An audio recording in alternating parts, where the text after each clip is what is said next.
kita akan terus ke perkarangan Istana Negara sekarang ini. Kita akan bersama dengan Hasimi Muhammad. Hasimi? Baik, terima kasih Hafizi di studio. Selepas hampir 24 jam Tan Sri Muhyiddin Yassin meletak jawatan sebagai Perdana Menteri, hari ini Istana Negara sekali lagi akan menjadi tumpuan, di mana ketika ini saya berada di perkarangan pintu 2 Istana Negara. Dan di mana yang tersedia maklum ketika ini, Yang di-Pertuan Agong Al-Sultan Abdullah Riayatuddin Al-Mustafa Billah Shah telah pun berkenan melantik Tan Sri Muhyiddin Yassin sebagai Perdana Menteri ketika sebelum pelantikan Perdana Menteri baharu. Dan dalam tempoh kita menantikan pelantikan Perdana Menteri baharu itu, yang mana kita percaya dan yakin ia akan dilaksanakan dengan penuh hemah atas kebijaksanaan Yang di-Pertuan Agong. Sebenarnya Hafizi maklumkan sebentar tadi bahawa hari ini dijangkakan wakil-wakil ketua parti politik akan hadir untuk menghadap Yang di-Pertuan Agong, yang mana maklumat yang kita terima bahawa kesemua mereka akan hadir secara berperingkat bermula tengah hari ini. Namun situasi di perkarangan pintu 2 Istana Negara ketika ini masih lagi tenang, tiada pergerakan mana-mana kenderaan yang kita percaya wakil parti politik. Namun telah pun ada pihak berkuasa, polis PDRM telah pun hadir di sini untuk meletakkan kon-kon di perkarangan jalan menuju ke pintu 2 Istana Negara, dan juga kita lihat kemah turut dipasang kerana saya percaya bahawa mana-mana individu yang mahu menuju ke pintu 2 Istana Negara perlu mengimbas My Sejahtera di kemah yang ditempatkan oleh pihak PDRM. Dan juga dalam tempoh itu kita percaya, kalau saya dapat memetik sedikit laporan media hari ini, di mana yang akan turut hadir juga hari ini untuk menghadap Yang di-Pertuan Agong adalah iaitu Yang di-Pertua Dewan Rakyat Datuk Azhar Azlan Harun, dan Yang di-Pertua Dewan Negara Tan Sri Dr. Rais Yatim, yang juga akan hadir untuk menyembah maklum kepada Yang di-Pertuan Agong.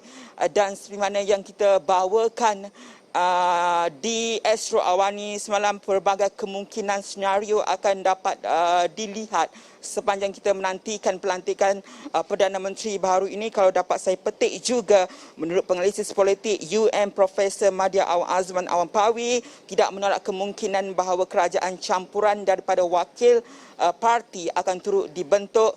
Dan paling penting ketika ini ditekankan bahawa rakyat mahu krisis politik ini diselesaikan dengan segera untuk memastikan bahawa krisis kesihatan dan juga ekonomi dapat diatasi dengan segera.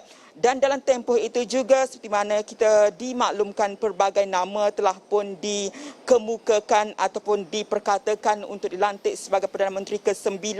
Namun setakat ini kenyataan rasmi masih lagi belum dapat kita sahkan, dan perkembangan itu kita akan bawakan langsung di Astro Awani. Dan hari ini pastinya tumpuan untuk wakil-wakil ketua parti politik menghadap Yang di-Pertuan Agong. Hafizi.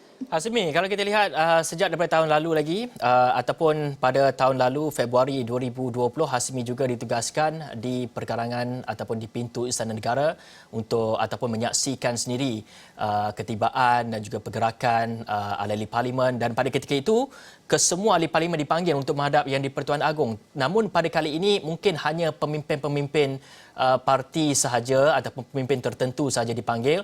Bagaimana melihat kepada prosesnya kali ini? Adakah apa yang dapat dijangkakan, adakah mungkin lebih lancar ataupun bagaimana?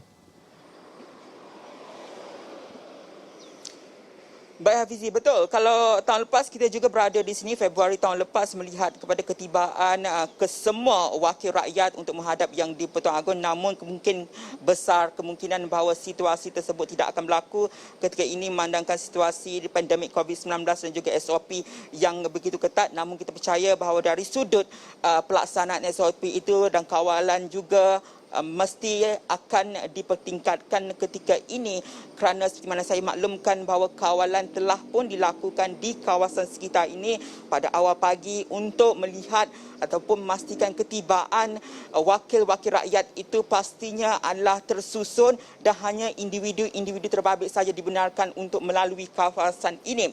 Dan kalau kita melihat daripada sudut SOP itu juga berbeza dengan Februari tahun lepas, pengamal media juga ketika ini di mana sebelum ini yang berada di perkarangan Istana Negara ini dimestikan atau diwajibkan untuk mematuhi SOP, dan kita percaya juga hari ini kebiasaannya di perkarangan Istana Negara akan diletakkan satu kemah di sebelah pintu 2 Istana Negara itu, dan kita percaya juga kemungkinan besar dalam tempoh hari yang panjang ini mungkin pihak Istana Negara akan juga dipasang kemah untuk memastikan bahawa pengamal media yang membuat liputan berada dalam kawasan yang telah pun ditetapkan. Hafizi. Baik, terima kasih Hasimi. Pasti Hasimi akan membawakan perkembangan lanjut dari Istana Negara dan difahamkan pemimpin-pemimpin parti akan menghadap Yang di-Pertuan Agong dan dijangka juga mereka akan mempersembahkan jumlah majoriti ataupun jumlah sokongan yang diberikan kepada mereka. Ini dalam usaha kita untuk membentuk sebuah kerajaan dan juga untuk pelantikan Perdana Menteri yang baru susulan daripada peletakan jawatan Perdana Menteri Tan Sri Muhyiddin Yassin semalam.